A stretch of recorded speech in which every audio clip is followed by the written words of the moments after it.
Okay, this is Ryan Haas with Batman on Film, celebrating the Batman Beyond 20th anniversary here at New York Comic Con, and I am here with Andrea Romano, the dialogue and casting director for Batman Beyond and all the other awesome shows that we love.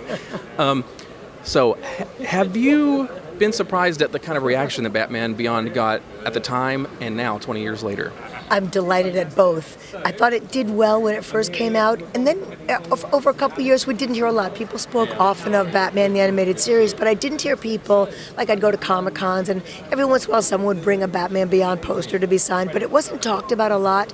Now that it's an anniversary, people are talking about how crucial this project was for their youth, because they were young, the age of the character sometimes when they saw it, and so it meant more to them. They were high school students, they were going through the same things that these kids in the show were going through. Then you've got the whole other level of this guy's fighting crime on the side as well and not getting much sleep. But I'm delighted that people were responding well then, and even more delighted that they're responding well now. Yeah, that's fantastic. When you worked on Batman the Animated Series, the new Batman Adventures, and Superman and all that, and had to transition to Batman Beyond, did you have to adjust your approach with the new series and the new concept being a brand new thing, not really being sourced from the comic books at all? That was a fun thing because it wasn't based on existing material. We didn't have to follow any kind of preset program because there was no graphic novels, there were no comic books, there was nothing about this. So we were on kind of new ground. My technique is always the same regardless of what kind of show I'm doing, whether it's a very cartoony SpongeBob or it's a very dramatic Batman the Animated Series or this show.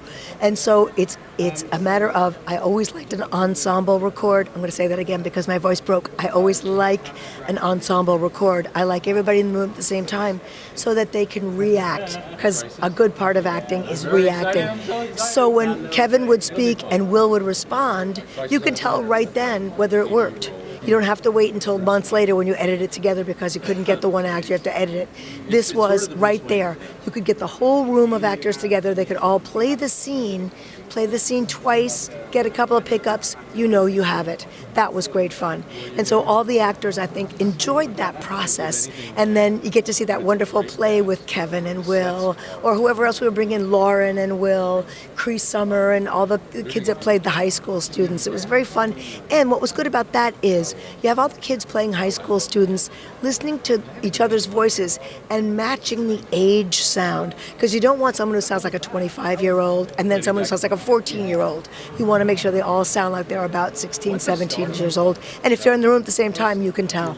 What about when you got to get like some animated series actors into the regular show, like the Mr. Freeze episode, getting Michael Ansara back for just that one little moment? I love that. And we didn't do that very often, but when we did, I thought it was awesome. I loved it. Michael Ansara was one of my favorite guys. And you know, when we first brought him in, when he first recorded, Bruce Timm didn't like the performance. And so we kept him after school. He stayed after the session, and we worked with him and found that wonderful voice that he ultimately did. And then it made me very happy that it was used again for the Batman Beyond series. That's fantastic. So my final question is going to be about Batman Beyond Return of the Joker. That is like the pinnacle probably of this series. There's so many emotional, heightened stakes moments that happen in that movie. Was there anything that happened during the recording sessions for that you had to give it that extra little punch or extra work? Well, there was a really difficult moment that you might remember where young Robin has to do this massive emotional thing, and the young actor just had a hard time with it. Even an adult actor would have a hard time with going from insane laughing, Joker laughing, into absolute abject weeping, soul broken weeping. And the kid couldn't do it. He just couldn't make it. And so I scratched it, which means I just dummied it in there. It was just supposed to be a space holder, and ultimately Bruce Timm left it in there. So that's my voice in there, which always makes me laugh because to me it doesn't sound like a 12-year-old boy at all, but I'm in that cartoon and that makes me happy. What a great cartoon that is. That's an awesome, awesome film. Yeah, it holds up today, and moments like that really enhance it, and it's haunting. I still remember it today. It's absolutely perfect. Excellent. So thank you so much. My pleasure. Nice to meet you. Nice to meet you. Thanks.